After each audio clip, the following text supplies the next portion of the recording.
Hello, and welcome back to my series where I tell you everything I wish I knew when I started my heels dance journey.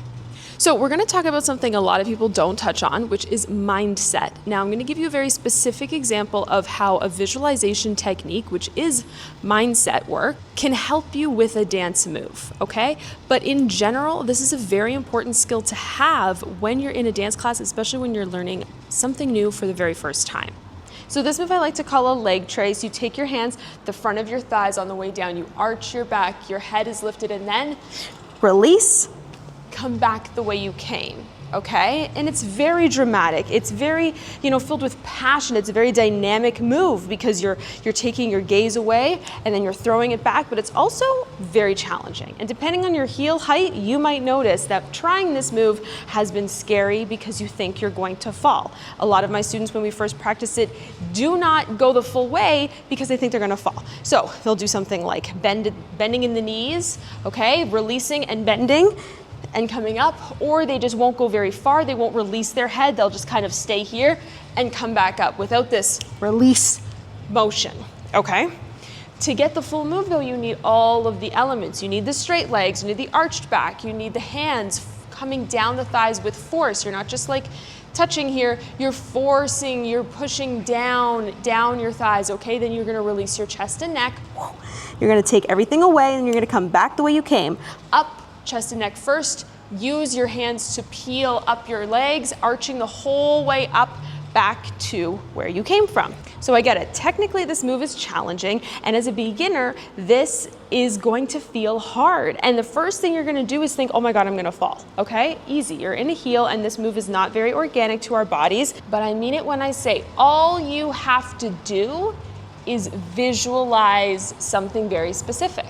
So this move needs opposition. Anytime you fold forward, you need to pull back, okay? Because if I was to just fold forward and nothing's going back, I will get to a point where, yep, I'm starting to tip this way, and I fall, okay? So in order to fall forward while staying balanced, you have to be able to pull yourself back. So the booty pulls back.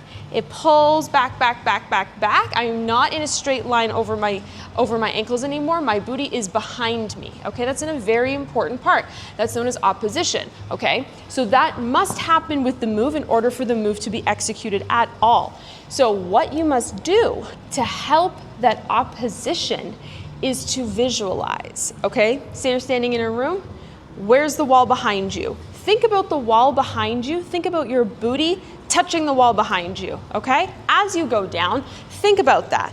Just mentally picture it. Wherever you are in the room, in the space, take your booty and picture it's touching the wall, it's touching the wall, it's touching the wall. It's touching the wall, it's touching the wall, it's touching the wall.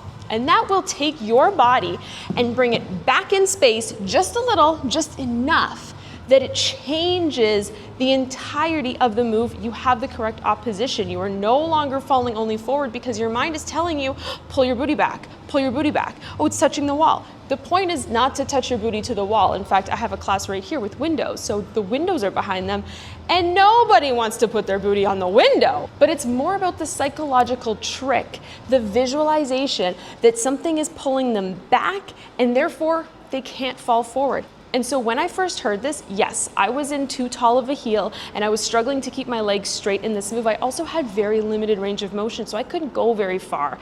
And I had to bend my legs because my hamstrings were always so tight. So I did fear falling and I would make those easy little mistakes and cheats to feel safer. And then all I had to do was that one visualization practice, picture my booty touches the wall.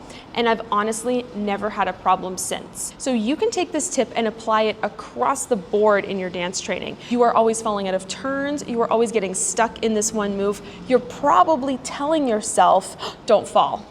Don't get stuck. And what you're doing is you're focusing on the thing that you don't want instead of changing the script in your head and telling yourself something positive instead. If you think you're gonna fall in a move, tell yourself, core engaged, stay balanced, eyes up. In a turn, those things are really important. If you don't know what the move physically needs from your body, it will be a challenge. If you don't understand opposition in that move that I just showed you, you're not gonna be able to picture or visualize anything that will help you. This is why training your technique, training your fundamentals is so important, because once you understand what in your body is making this move happen, then you're gonna be able to think about those things and always connect to those items in your head every time you're going through the move. And the movement will become easier. And over time, you will be able to master these moves so much better. If you're falling out of your slow walks, think squeeze your inner thighs. Picture magnets in your thighs, bringing them together. They cannot pull apart, it's so hard. That alone will change how you stand, how you move, and everything will be engaged in the correct places for you to execute those slow walks with power. It comes down to this: what we tell ourselves matters so much. It makes such a big difference when you are telling yourself, oh my God, this sucks, I hate this, I'm so bad at this, I'm gonna fall, I'm gonna look stupid, versus, oh my gosh, I got this. Oh, this is so much fun. Oh my gosh, who cares if I mess up? This is great. I can do this. I'm amazing. You will execute the same moves in two very different ways depending on what you are saying in your mind. So that's it. That's the lesson. Let that be a reminder that's very important what you say to yourself, and you can so easily help yourself through moves if you know what to tell yourself, what to remind yourself in a certain move. So study those fundamentals, understand what the movement needs from you, and practice with the right mental dialogue. All of that together, you are going to learn so much faster as a dancer, and you are going to get so much better, so much quicker. And if you want help with your heels fundamentals, you can always train with me. I have my Heels Drills Volume 1 course available. It's gonna go through 18 fundamental heels moves, and it's gonna attach them to drills that you can repeat over and over again so that you really get to master those moves. And then every time you go to a heels class, anywhere you're learning choreography, you will be so much better at all the moves, I promise. All right guys, hit the like button, subscribe to this channel, wait for the rest of the videos in this series because there are more on the way, and I'll see you in the next one.